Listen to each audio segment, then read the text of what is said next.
Greetings, DMs, GMs, and players. This is the Insomniac GM, and I figured I'd take advantage of the opportunity that I'm on vacation right now and do another video. I promise I won't be uploading this much. But today, once again, to get into the spirit of spooky season, I wanted to go over something Halloween related.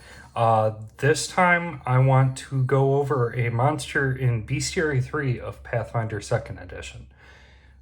If you guys hear any noise in the background, I just got some kittens and they're playing like crazy in the room over. So, let's begin. So, on page 38 of the Bestiary 2, we have the Brainchild. Now, the Brainchild is pretty much the equivalent of Pathfinder's Pennywise the Dancing Clown. So when a target is killed with Phantasmal Killer, sometimes the illusion they see ends up becoming alive and turns into a Brainchild. Once this ends up happening, the Brainchild can gain pretty much any ability. I mean, it has a list of abilities, but this is one of those monsters where I recommend the DM just go crazy nuts on whatever they want to do with it, ability-wise. But essentially, it can...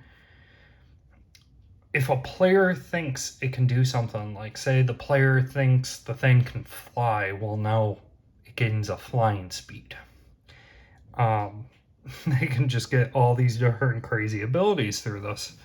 And when I've run a Brainchild before, I made it in my game a essentially like every player saw it differently. I only ran it once, and I plan on using it again and later on.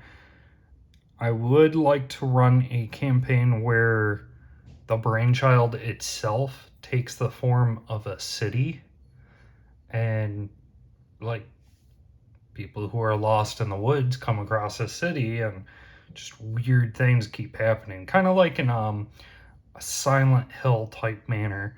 But going back on, so these the Brainchild, it likes to spread rumors to people, and by doing so, they will spread rumors on powers and abilities it has, and if people fear that it has these abilities, it gains them. That's why I say had more abilities than what's just labeled here.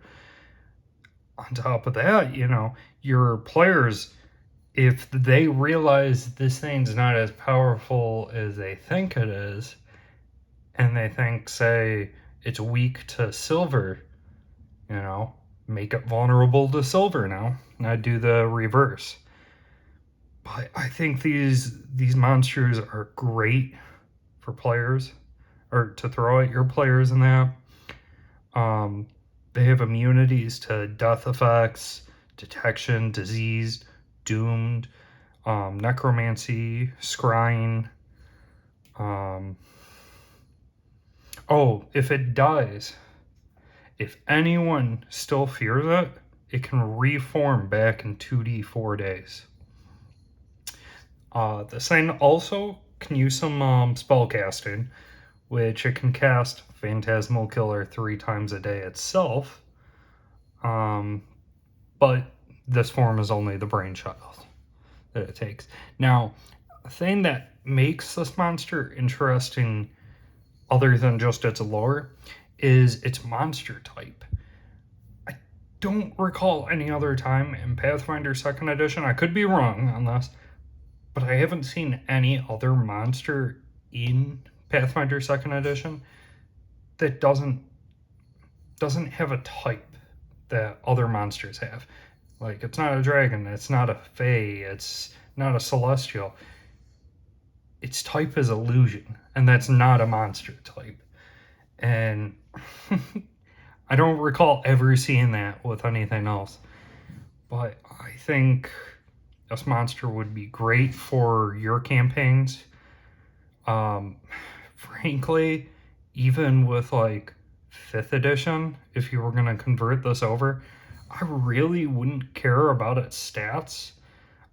If you want, you could just, I don't know, if one of your players are like afraid of hook horrors, maybe it takes the form of a hook horror. Just use the stats of a hook horror and just change up what it can do when they fear it. It has a lot of free range.